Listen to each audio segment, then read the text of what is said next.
Your beauty is not going to get you anywhere. Hey everyone, and welcome back to my channel. If you're new here, my name is Jen. I encourage women to learn from my past mistakes to help them with their marriage or help them with their future marriage. Please make sure to like, comment, and subscribe, and let's get into today's video. Today's topic is ways to be content.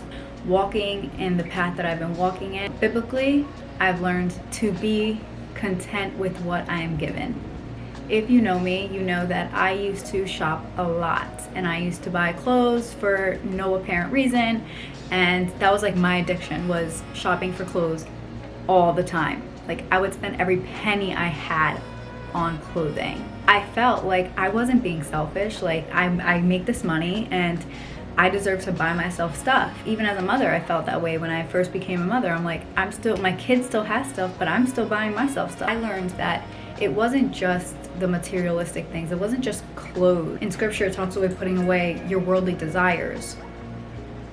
And as a mother and as a wife, I learned that it was a lot more than materialistic things. So here I am breaking it down for us.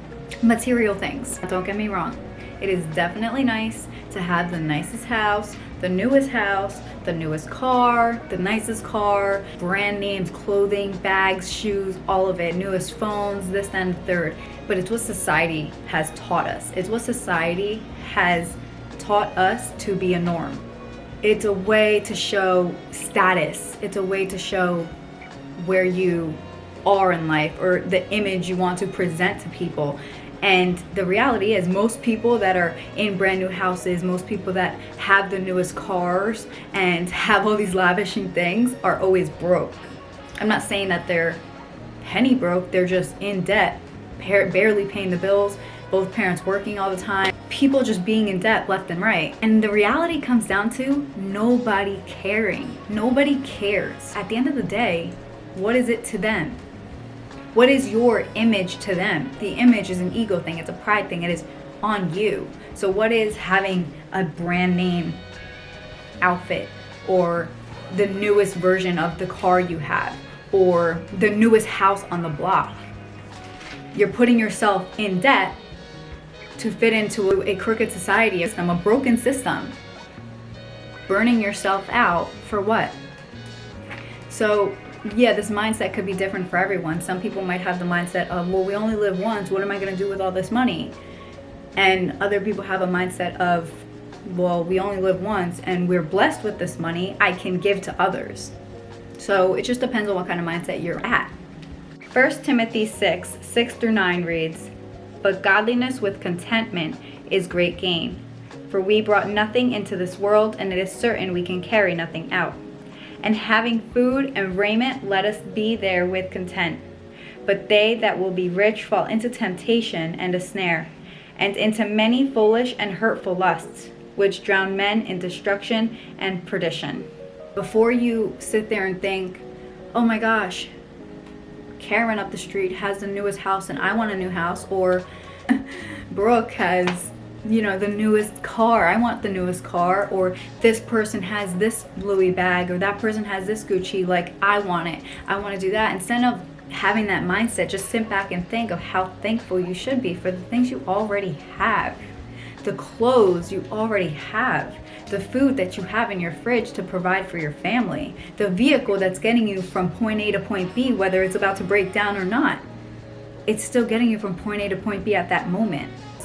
You have to start recognizing what's actually important and what are things that are just materialistic. Personal skills. I'm not sure if this falls into content or not, but this one has to be said. Ladies, we are heading in the wrong direction.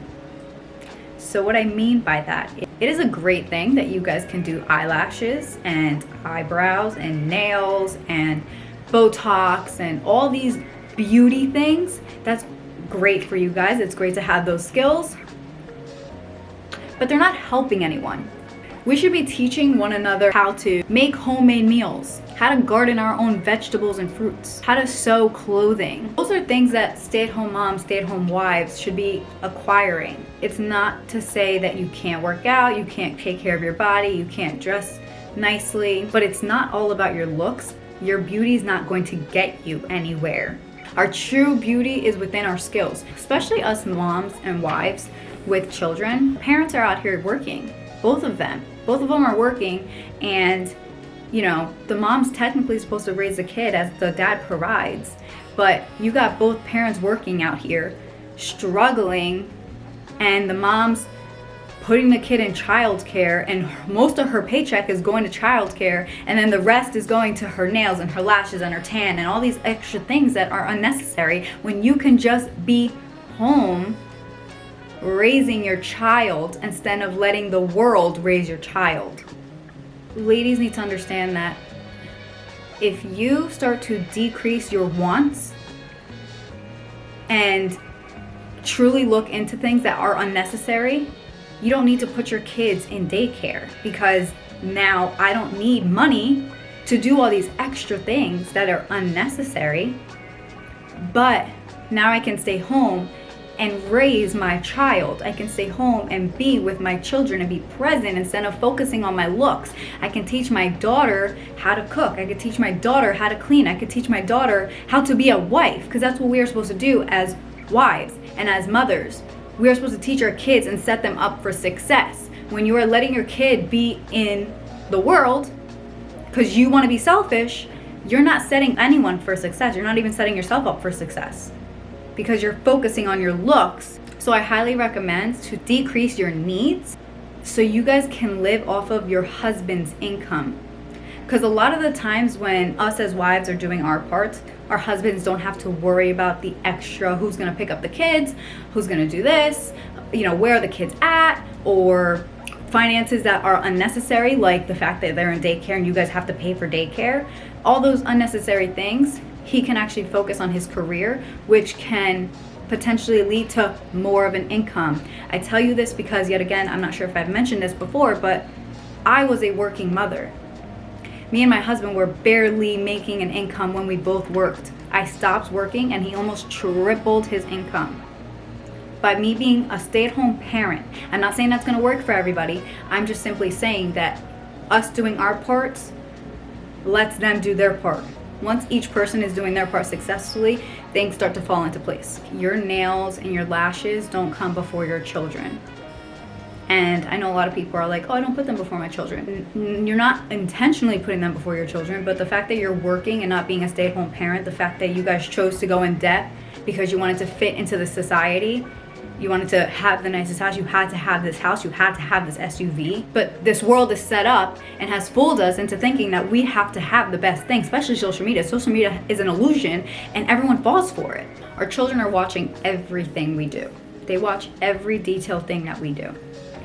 So we need to make sure that we're being positive role models for them. Not role models that are out here getting drunk all the time, not role models that are out here cursing up a storm, not role models that aren't doing life skills. We're here to raise respectable wives, respectable mothers. So it is very important to simply just take a step back and be thankful for the things that you do have. Thank you so much for watching. I hope you enjoyed. Please make sure to comment, like, and subscribe, and I will see you in the next video.